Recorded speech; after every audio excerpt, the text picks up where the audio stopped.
बातम्यात मुंबई महापालिकेत महायुती आता 2 स्वतंत्र गटात नोंदणी करणार आहे। तर यात भाजपचा स्वतंत्र गट तर शिंदे सेना आणि राष्ट्रवादी मिळून एकत्र गट नोंदणी करणार आहे। राष्ट्रवादीचे 3 तर शरद पवारांच्या राष्ट्रवादीचा 1 नगरसेवक शिंदे सेनेत सहभागी झालाय। त्यामुळे शिंदे सेना आणि राष्ट्रवादी एकच गट स्थापन करणार आहेत। आज सकाळी 10 वाजता सर्व नगरसेवकांना गटनेता निवडीसाठी उपस्थित राहण्याचे आदेश देण्यात आले।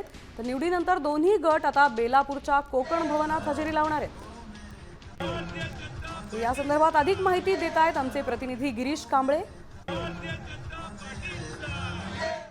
मुंबई महानगरपालिकेच्या गटनोंदणीसाठी आज भाजप आणि शिवसेना एकत्र आज कोकण भवनला जाणार आणि यासाठीच मुंबई महानगरपालिकेमध्ये सगळे नगरसेवक 10 वाजता एकत्र मिळते आणि त्यानंतर दोन्ही गटांचे गटनेते आहेत ते निवड प्रक्रिया पूर्ण करतील आणि त्यानंतर या बसेस आहेत या बसेसच्या माध्यमातून कोकण भवनमध्ये आहे ते गटनोंदणीसाठी जाणार आहेत आणि त्यानंतरून महापौर पदाच्या 7 दिवसाचा जो परिपत्रक आहे ते देखील महानगरपालिकेकडून काढला जाईल आणि 7 दिवसाच्या आतमध्ये महापौर पदाची निवड देखील आहे ती होताना पाहायला मिळणार आहे। मात्र आज भाजप एक स्वतंत्र गट स्थापित करणार आहे तर शिवसेना आणि राष्ट्रवादी यांचा एक स्वतंत्र गट आहे तो स्थापन होताना पाहायला मिळणार आहे। त्यामुळे महायुतीतले हे 2 गट आहेत ते स्थापन होताना पाहायला मिळणार आहे। त्यामुळे बहुमताचा आकडा आहे तो 114 पेक्षा 121 पर्यंत जाताना पाहायला मिळणार आहे। त्यामुळे बहुमत मोठ्या संख्येने दाखवण्याचा प्रयत्न आहे तो महायुतीच्या वतीने असणार आहे। त्यामुळेच कुठेतरी